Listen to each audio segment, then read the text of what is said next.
Bharatiya Janata party के अध्यक्ष बनते ही एक्शन में नजर आ रहे हैं नितिन नवीन। नवनियुक्त बीजेपी अध्यक्ष ने अहम बैठक बुलाई है। संगठन में और ज्यादा मजबूती पर पूरा फोकस है बीजेपी के नितिन नवीन, जो कि नवीन राष्ट्रीय अध्यक्ष बने हैं। तमाम प्रदेश अध्यक्षों की बैठक बुलाई है, संगठन मंत्री और प्रदेश अध्यक्षों की बैठक बुलाई है।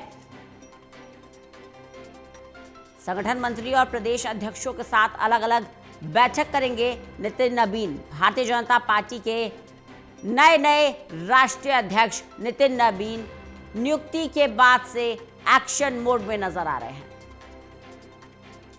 ललित नारायण कांडपाल हमारे साथ, हमारे असिस्टेंट एडिटर जुड़ गए हैं ज्यादा जानकारी के साथ। ललित, उम्मीदें बहुत सारी हैं नए राष्ट्रीय अध्यक्ष नितिन नवीन से, और इसी कड़ी में एक्शन मोड में भी उन्होंने अपना स्टेप टुवर्ड्स बात करें संगठन में, चाहे मजबूती की बात करें, चाहे प्रदेश अध्यक्षों के साथ तालमेल की, तमाम कदम उठाने उन्होंने शुरू कर दिए हैं। बिल्कुल आपने सही कहा कि आज जो है बैठक होने जा रही है सभी प्रदेश अध्यक्षों की, और नितिन नवीन जिन्होंने कल कार्यभार संभाला है वो आज जो है सभी प्रदेश अध्यक्षों की बैठक लेने वाले हैं। इसके साथ ही उस बैठक में संगठन मंत्री भी होंगे। ये बैठक दिल्ली के विस्तार कार्यालय में होने वाली है, और साथ ही कल रात जो है उन्होंने 4 और भी अतिरिक्त आदेश जारी किए हैं। इन 4 आदेशों में जो है उन्होंने बेंगलुरु, चंडीगढ़ और तेलंगाना सहित एक अन्य जगह के लिए जो है ऑब्जर्वर्स की नियुक्ति कर दी है, चुनाव प्रभारियों की नियुक्ति कर दी है। और ये चुनाव प्रभारी जो है आने वाले समय में वहाँ की जाके वहाँ कमान संभालेंगे और वहाँ चुनाव का प्रबंधन देखेंगे।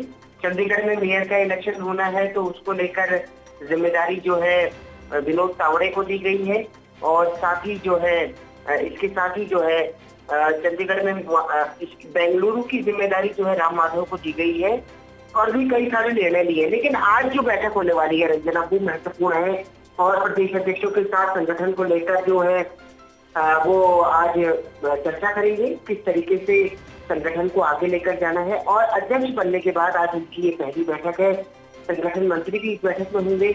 अब देखना होगा कि किस तरीके से जो है नितिन नवीन दिशा देते हैं सब लोगों को।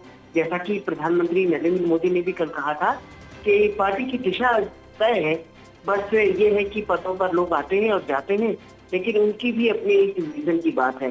तो अब आज क्या विजन देते हैं नितिन नवीन, वो एक महत्वपूर्ण बात है। और जिस तरीके से आज ये बैठक होगी, तकरीबन 10:30 बजे से ये बैठक है, उस बैठक में क्या कुछ निकल कर आता है ये देखने वाली बात है। बिल्कुल, देखिए ये बात तो बिल्कुल क्लियर है, और कल प्रधानमंत्री नरेंद्र मोदी ने भी संदेश दे दिया था, भले ही वो हेड ऑफ द गवर्नमेंट रहे हों, लेकिन अगर बात संगठन की आती है तो नितिन नवीन उनके बॉस हैं, वे एक कार्यकर्ता हैं। कुल मिलाकर ये मैसेज तो पहले ही पीएम मोदी दे चुके हैं। अब जब ये बैठक का दौर चल रहा है, तमाम प्रदेश अध्यक्षों के साथ बैठक करेंगे, फोकस क्या सिर्फ संगठन की मजबूती होगा या वो विजन भी होगा, वो चैलेंजेस भी होंगे जिसके लिए लगातार हम चर्चा कर रहे हैं। कई राज्यों में चुनाव दस्तक दे रहे हैं, क्या बदलाव किए जाए, क्या नया किया जाए, कैसे ज़्यादा से ज़्यादा कार्यकर्ताओं को जोड़ा जाए, क्या क्या एजेंडा इस बैठक का रह सकता है? देखिए, बैठक का एजेंडा यही रह सकता है कि हमें किस तरह से आगे चलना है और किस तरह की परिस्थितियां मौजूदा समय में हैं, उन सभी को लेकर जो है निर्णय हो सकते हैं, कुछ दिशा निर्देश हो सकते हैं।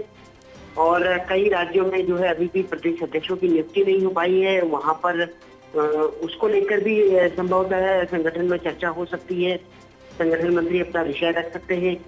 इसके अलावा चुनावी राज्य सबसे महत्वपूर्ण हैं, जिन राज्यों में चुनाव होना है, पश्चिम बंगाल, केरल, तमिलनाडु, असम, ये जो राज्य है, यहाँ के जो राज्यों में जो चुनाव होना है, उन चुनावों को लेकर किस तरीके से रणनीति रहने वाली है, क्या तैयारी चल रही है, बूथ पर क्या तैयारी चल रही है, इन सभी तैयारियों का वो जायजा ले सकते हैं। और जिन राज्यों में अगले साल चुनाव हो रहे हैं, उन राज्यों को भी लेकर अपनी स्थिति बना सकते हैं, क्योंकि उनके 3 साल के कार्यकाल में रंजना, अब जो उनका 3 साल का कार्यकाल है, किसी भी बीजेपी अध्यक्ष का 3 साल का कार्यकाल होता है, उसमें तकरीबन 2 दर्जन से ज्यादा राज्यों में चुनाव हो गए।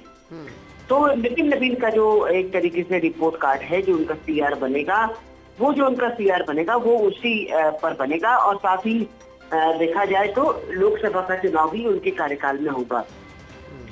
तो ये सबसे महत्वपूर्ण बात है कि किस तरीके से पूरी तैयारी आगे बढ़ती है। आज वो प्रदेश अध्यक्षों को किस तरीके से निर्देश देते हैं और क्या कुछ करने को कहते हैं। जी चलिए, बहुत बहुत शुक्रिया ललित हमारे साथ जुड़ने के लिए इस तमाम जानकारी।